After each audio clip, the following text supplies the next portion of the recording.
चीजें प्राप्त होती हैं। लंबी आयु कब होगी? जब आप ब्रह्मचर्य का पालन करेंगे, नियम संयम से रहेंगे। यश कब मिलेगा? जब अच्छे कार्य करेंगे। बल कब बढ़ेगा? जब 1 लाख की भैंस रखेंगे, गोबर कूड़ा सानी चारा दूध घी जब उसका खाएंगे तब बल बढ़ेगा। विद्या कब प्राप्त होगी? जब दिन रात एक कर देंगे और केवल माता पिता को, संतों को, गुरुजनों को प्रणाम करने से ये चारों चीजें प्राप्त होती हैं। उसमें तुम्हें शर्म आ रही है क्या? राम जी की मर्यादा है, प्रातः काल उठ गए रघुनाथा, माता पिता गुरु ना वही माथा। प्रणाम करते हैं तो जो सज्जन होते हैं, जो शांत होते हैं, जो महान होते हैं, विद्या स्वयं चल चल के उनके पास में आ जाती है। समय व्यतीत हो रहा है। इधर व्यास जी कथा आगे बढ़ा रहे हैं। परीक्षित जी राम कथा मात्र 2 अध्याय में आती है 99 श्लोकों में। इधर विश्वामित्र जो यज्ञ करते हैं, ध्यान देना, विश्वामित्र का यज्ञ राक्षस लोग विध्वंस करते हैं और कहीं पर आपको प्रमाण नहीं मिलेगा कि वशिष्ठ जी का कोई भी यज्ञ राक्षस विध्वंस करने आया। क्यों? विश्वामित्र जी को अहंकार है अपनी विद्वता का, अपनी शक्ति का, अपने तप का। इन्होंने कभी दूसरे को सम्मान नहीं दिया, लेकिन वशिष्ठ जी दूसरे को भी सम्मान देते। अभी कथा सुनी थी कि हम नहीं यज्ञ करवाएंगे, शृंगी ऋषि को बुलाओ, उन्हें सम्मान दो। तो विश्वामित्र जो यज्ञ करते हैं, राक्षस लोग आकर के विध्वंस करते हैं। विश्वामित्राधुरे एन मारीचाध्या निशाचरा, मारीचाद निशाचर इनके यज्ञ को विध्वंस कर देते हैं। ध्यान धर करके देखा तो क्या देखा? रे नारायण तो अवतार ले चुका है, चलो चलते हैं अयोध्या। चल देते हैं अयोध्या के लिए, राम लखन को मांगने के लिए। जैसे दशरथ जी को सूचना मिली कि विश्वामित्र जी आए हैं, अब तो थर थर करके दशरथ जी कांपने लगे और वशिष्ठ से कहने लगे, गुरुदेव विश्वामित्र आ रहे हैं। गुरुदेव मैंने तो पहले ही आपको बताया था कि हमारे वंश में चंद्र पर नाम मत रखो। जब जब हमारे वंश में चंद्र पर नाम रखा गया, चंद्र लगाया गया, तब तब इस बाबा ने गड़बड़ी जरूर की। हरिश्चंद्र, तब भी ये बाबा आया किसी घाट का नहीं रखा। मैंने आपसे कहा था चंद्र मत लगाओ, और लो बाबा आ रहा है। वशिष्ठ जी ने कहा, राजन तुम भयभीत मत हो। जो हरिश्चंद्र से इसने सेव्या को दूर कराया था, अब की बार ये बाबा उसी का प्रायश्चित करने आ रहा है। अब की बार ये बाबा सीता जी को राम जी से मिलवाने आ रहा है। समझा रहे हैं? लेकिन महाराज दशरथ जी ने सिंहासन छोड़ दिया। ईमानदारी से बताना, सिंहासन कोई छोड़ना चाहता है? कोई नहीं छोड़ना चाहता, लेकिन विश्वामित्र के भय के कारण दशरथ जी ने सिंहासन पहले ही छोड़ दिया। हरिश्चंद्र से छीन लिया था इसी बाबा ने, तो पहले ही सिंहासन छोड़ दिया। और देखो, सावधान हो जाओ, दशरथ राजा हैं। राजनीति के मुख्य 4 अंग हैं, साम दाम दंड भेद। दशरथ जी इन नीतियों का प्रयोग करने लगे किस पर? विश्वामित्र जी पर। पहला प्रयोग कर रहे हैं साम नीति का, ध्यान देना। मुनियागमन सुना जब राजा, मुनियागमन सुना जब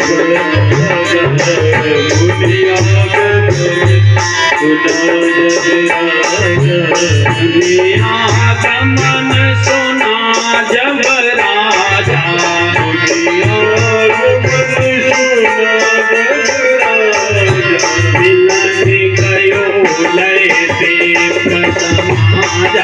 मिलन गयो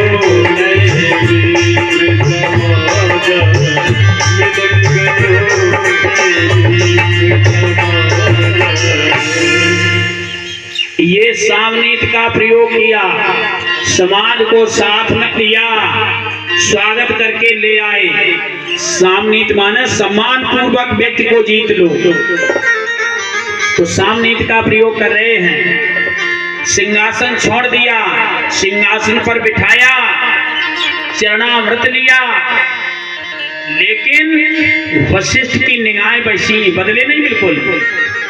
दशरथ जी ने देखा कि सामनीत मेरी फेल हो गई। चरण पखारे कीने अति पूजा, मौसम आज धन्य नहीं दूजा। लेकिन ये सामनीत फेल हो गए। अब दामनीत का प्रयोग किया। दामनीत क्या कह रहे हैं? महाराज क्या चाहिए आपको? खजाना, भूमि, सेना, जो भी आप बताओ, मैं सब कुछ देने के लिए तैयार हूं। मांगो भूमि धेनु धन कोसा, मांगो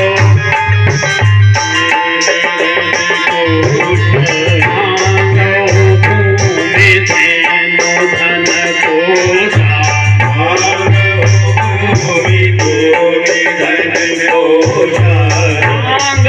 भूमि धेनु धन कोसा,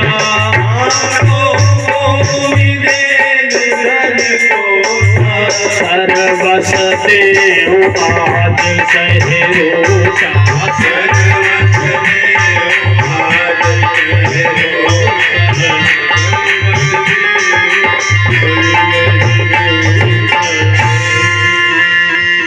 ये दामनीत का प्रयोग कर दिया। सामनीत फेल हो गई, सम्मान से नहीं जीत पाए, तो मांगो भूमि धेनु धन कोसा, ये दामनीत का। आप सभी लोग जानते हैं, परीक्षित जी इलेक्शन आता, फिर देखो लोग कैसे गड्डियां बांटते, दामनीत का प्रयोग करते हैं। तो दशरथ जी ने भी दामनीत का प्रयोग विश्वामित्र जी पर किया। मांगो भूमि धेनु धन कोसा, लेकिन दामनीत में भी नहीं आए। अब चूंकि दंड नीति का विधान नहीं है,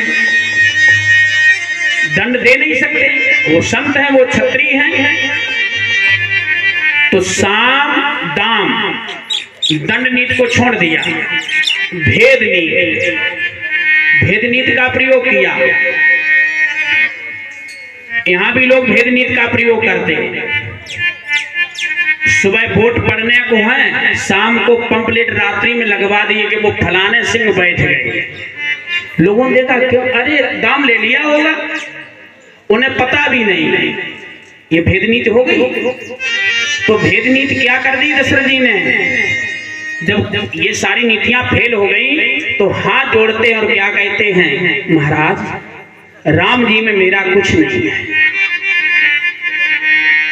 विश्वामित्र जी ने कहा तुम्हारा कुछ नहीं तो किसका है? बोले वशिष्ठ जी का है। क्यों? वशिष्ठ का नाम लेंगे तो ये बाबा भाग जाएगा। क्यों? वशिष्ठ के 100 पुत्रों का वध कर दिया विश्वामित्र जी ने। जैसे कहा राम जी में मेरा कुछ नहीं, वशिष्ठ का है, तो विश्वामित्र जी कहते हैं बुलाओ वशिष्ठ को। जैसे वशिष्ठ आए, वो दोनों संत ऐसे हृदय से हृदय मिला लिया। दशरथ जी कांप गए कि अब नहीं राम जी बचेंगे। अरे इतनी दुश्मनी थी, ये दोनों हृदय से हृदय मिलाए हैं। क्यों? दोनों संतों का लक्ष्य एक है महाराज जी। वशिष्ठ भी पृथ्वी को निशाचरों से हीन कराना चाहते और विश्वामित्र भी निशाचरों से हीन करना चाहते। कह दिया राजन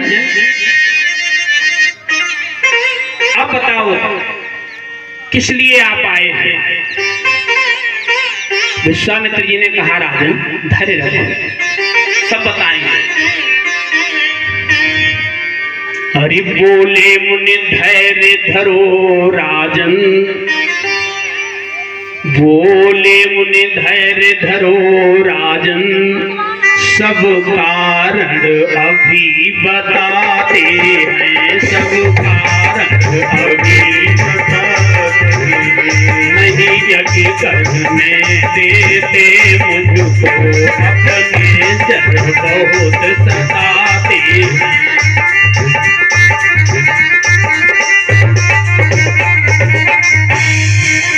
निशाचर लोग यज्ञ नहीं करने देते। हमें अपने पुत्र राम और लखन को दे दो।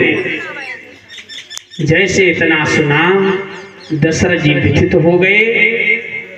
कहा राजन तुम दुखी हो रहे हो, मेरे पास वो विद्या है जो तीनों लोकों में किसी के पास नहीं है। तीनों लोकों में वो कौन सी विद्या है? जेहिते लागिन क्षुधा पिपासा। हमारे आर्मी वालों को जब युद्ध होता है तो परिचय एक टैबलेट ऐसा दिया जाता है 8 दिन तक भूख नहीं लगती, भूख प्यास सब दूर रहती है। ऐसी खोज की गई, लेकिन ये अभी की खोज नहीं है। यहाँ पर विश्वामित्र जी कह रहे हैं कि तीनों लोकों में ऐसी कोई किसी के पास में विद्या नहीं है जो मैं तुम्हारे पुत्रों को सिखा दूंगा। जेहिते लागिन क्षुधा पिपासा, वो विद्या हम सिखा देंगे, इनको भूख प्यास कुछ नहीं लगेगी। दशरथ जी ने कहा तो हमारे तो पुत्र कमजोर हो जाएंगे। बोले नहीं नहीं, यही तो खासियत है। जेहिते लागिन क्षुधा पिपासा अतुलित बल तनु तेज प्रकाशा। अतुलित बल तनु तेज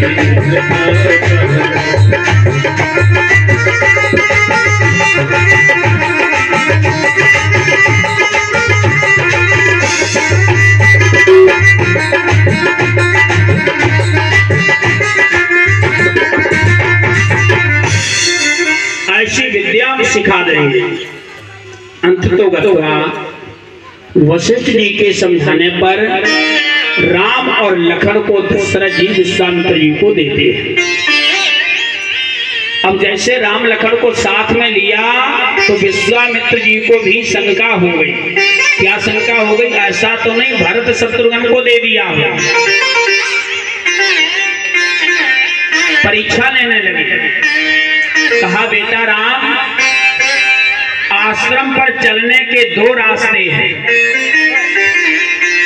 एक रास्ता जो सीधा है, जो कम समय का है, लेकिन उसमें विघ्न बहुत बड़ा है, और जो लंबा रास्ता है अधिक समय का, उसमें कोई विघ्न नहीं। बोलो बेटा राम, किस रास्ते से चलोगे? राम जी ने हाथ जोड़े, कहा गुरुदेव ये राम तो सेवा में आया है, चाहे जिस रास्ते से चलूं उसी रास्ते से लेकर के चलते हैं जिस रास्ते में विघ्न है। चलते चले जा रहे, क्या देखा कुछ देरी के बाद में मानो काली आंधी आ गई हो, एकदम से मौसम परिवर्तित हो गया। राम जी ने कहा गुरुदेव ये क्या हो रहा? विश्वामित्र जी ने कहा बेटा राम, ये और कुछ नहीं, जिसका मुझे भय था वही विघ्न आ गया। ये बेटा यह कुछ और नहीं, ना आंधी और बमंडर है, ना आंधी और बमंडर है, जो मैंने तुम्हें बताया था जिसका मुझको भारी डर है, जो मैंने तुम्हें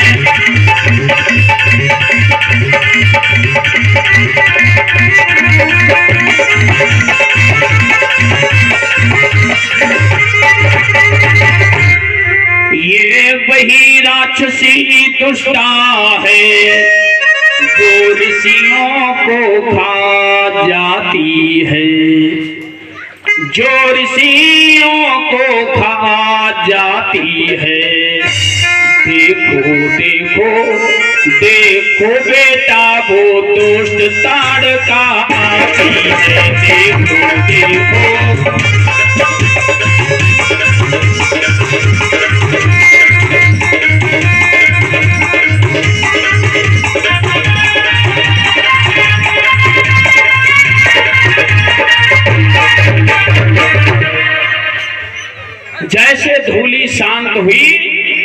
तो क्या देखा राम जी ने?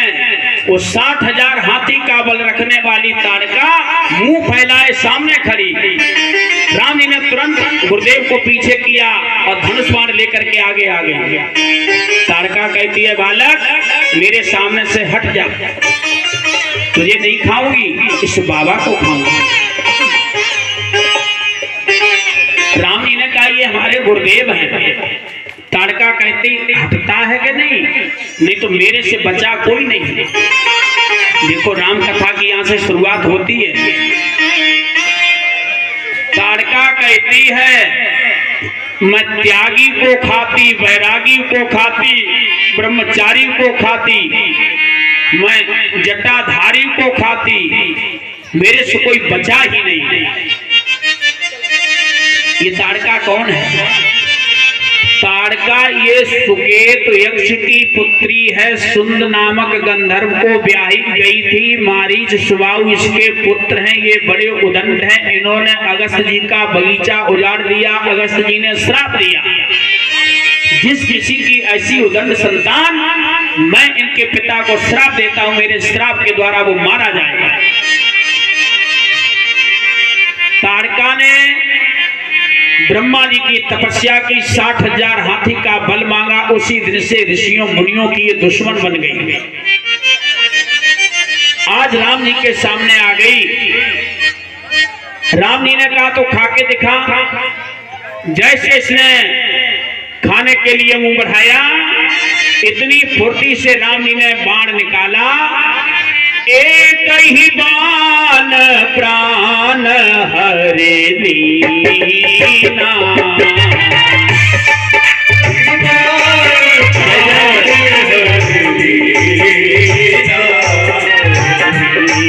जाने ते ही निज पथ दीना। दीन जाने ते ही निज पथ दीना।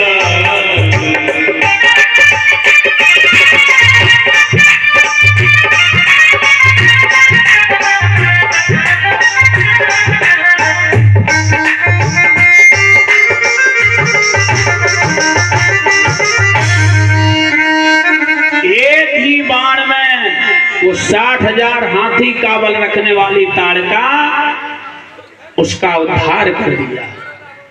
अब समझ गए विश्वामित्र कि ये राम जी ही है। तब ऋषि निजे नाथ है जी अचीनी, और विद्या निधि का विद्या दीनी। अब सारी विद्या राम जी को पढ़ाने लगे। रात्रि का समय है, सुबह हुआ। राम जी ने कहा, गुरुदेव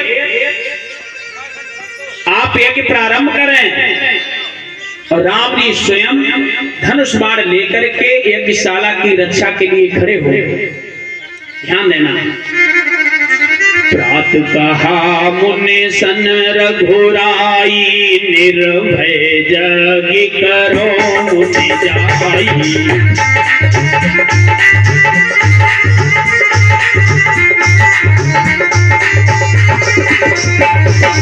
होम करन लागे मुनिधारी, आप ही मत की रखवारी।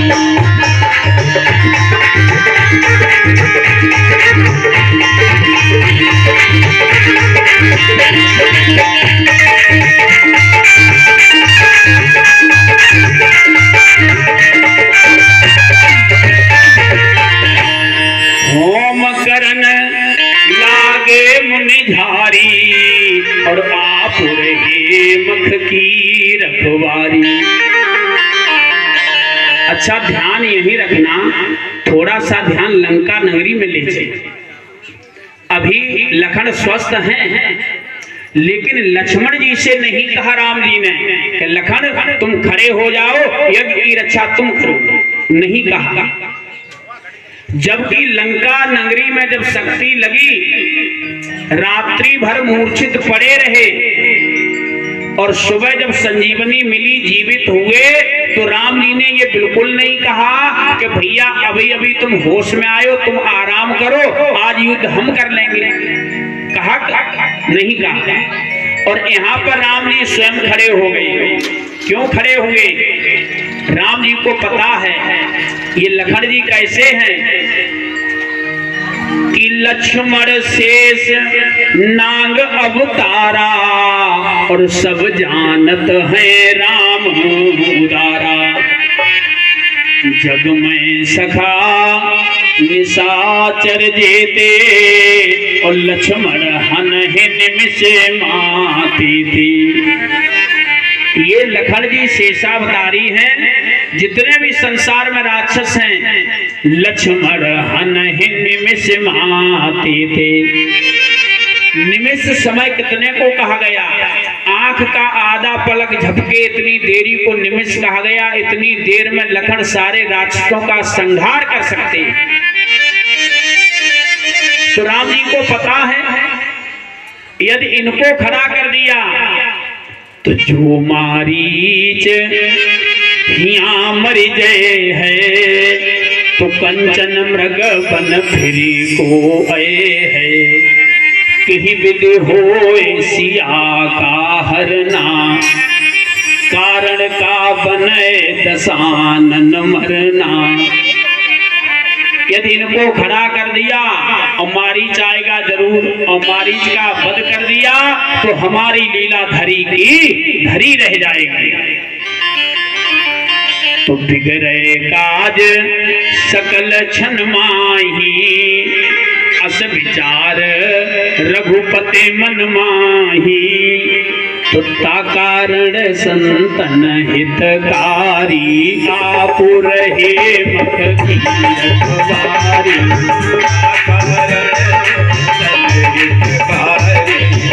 आप रहे मख की रखवारी।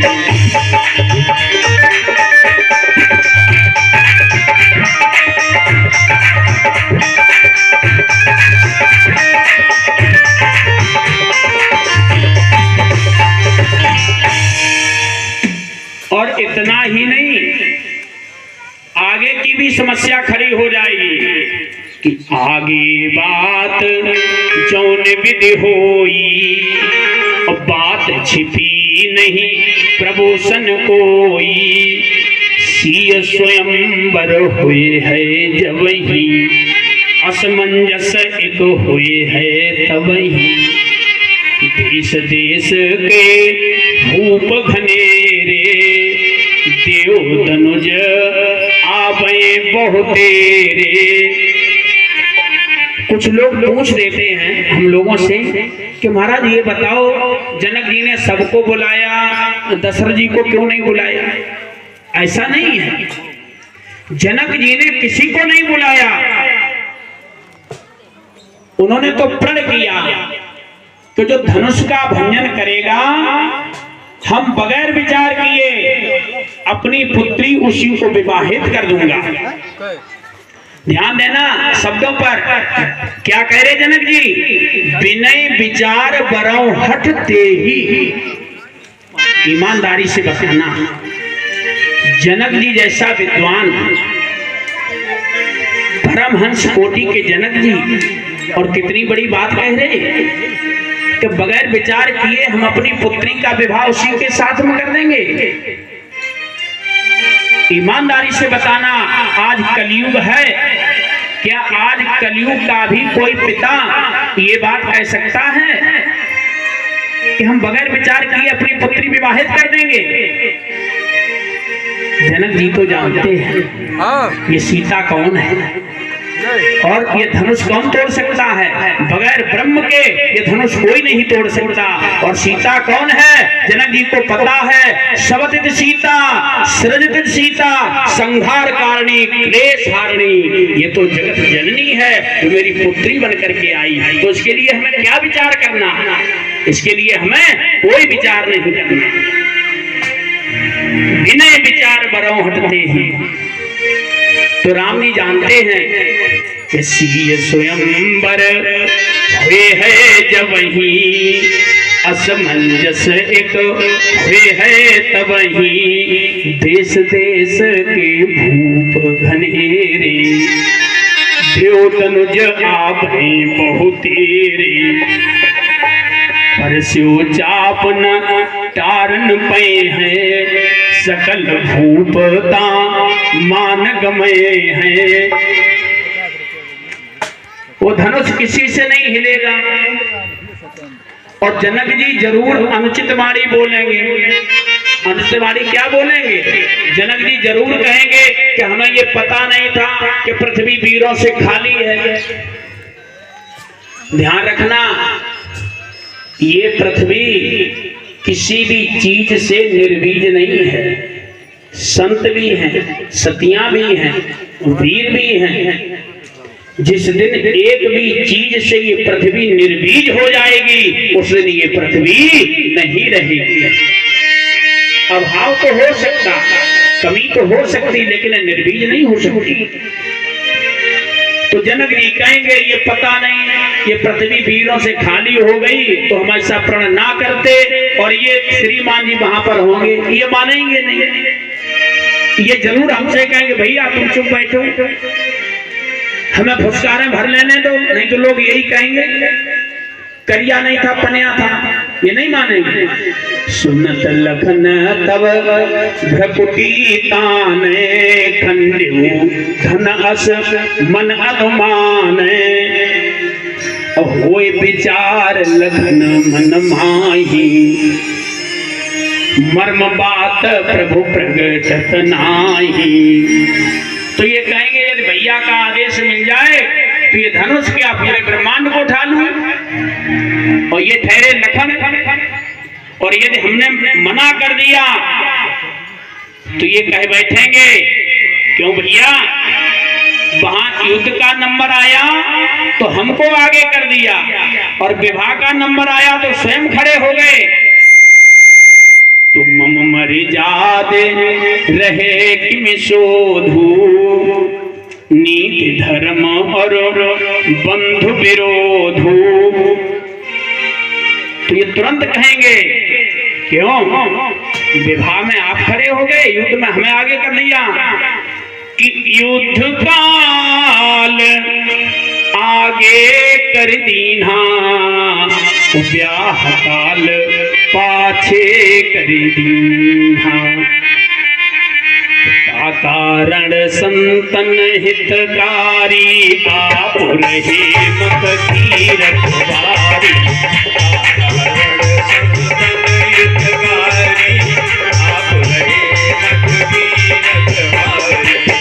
कारण संतन हितकारी, आप रहे मत की रखवारी।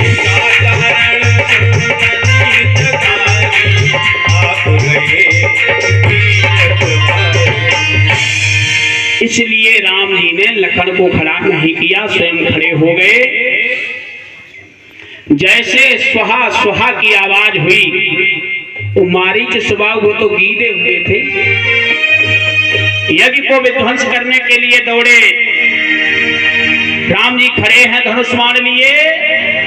राम जी ने सबसे पहले मारीच को देखा, क्यों इनको श्रीमान जी को सुरक्षित करें पहले, हाँ इनको कुछ हो गया तो सब लीला बिगड़ जाएगी। जैसे मारीच को देखा, बिना फड़का एक बाण मारीच की मारा। बिनु फरमान राम ते ही मारा।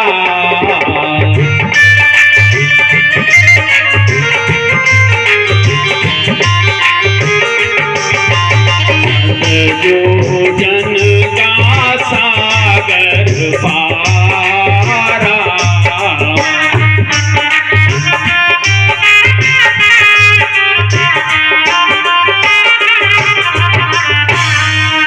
वो बाण क्या मानो हवाई जहाज का काम किया।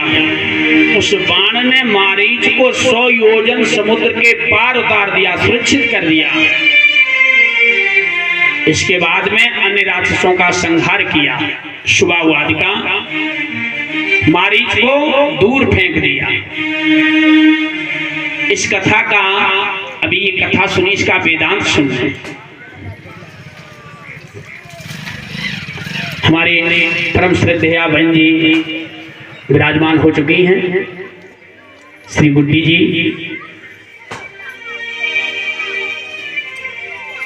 तो इस कथा का वेदांत क्या है? अभी आप लोगों ने कथा सुनी, ताड़का खाने के लिए दौड़ी और क्या कह रही थी कि त्यागी को खाऊं, बैरागी को खाऊं, ब्रह्मचारी को खाऊं, मुड़िया को खाऊं, जटाधारी को खाऊं, मेरे से कोई बचा ही नहीं।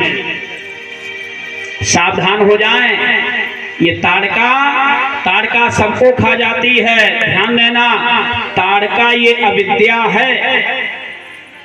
वो धनुष ऐसे नहीं टूट जाता है, वो सीता ऐसे नहीं समर्पित हो जाती है राम जी को। ताड़का अविद्या है भैया, ये अविद्या सभी को खा जाती है। यदि अविद्या को दूर नहीं किया, आप कितने भी बड़े संत हो जाएं, त्यागी हो जाएं, बैरागी हो जाएं, सन्यासी हो जाएं, ग्रस्त हो जाएं, कुछ भी हो जाएं, चाहे 17 विषयों से PhD कर लें, और यदि अविद्या को दूर नहीं किया तो ये अविद्या सबको खा जाती है। राम जी ने सबसे पहले अविद्या को दूर किया, और ये मारीच सुबाहु अविद्या के पुत्र हैं। मारीच को दूर फेंका। ध्यान देना, ये मारीच क्या है? यदि मारीच को आपने दूर नहीं किया तो आप स्वस्थ नहीं रह पाएंगे। ये मारीच दोष है। जो हमारे अंदर दोष हैं, उन दोषों को हम दूर नहीं करेंगे तो सुबाहु क्या है? सुबाहु दुख है। तो कभी दुख से छुटकारा नहीं मिलेगा। एक सज्जन हमारे पास आए, बोले पंडित जी हमारी खांसी नहीं ठीक हो रही।